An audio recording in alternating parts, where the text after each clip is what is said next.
அம்மா காலடி கிடந்தேன் ஆனந்தம் இது சாயி. மகன் எனக்கு போதும் இந்த பேரருள் சாயி.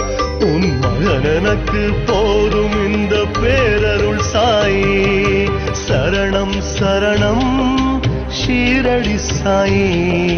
அபயம் அபயம் துவாரகமாயி.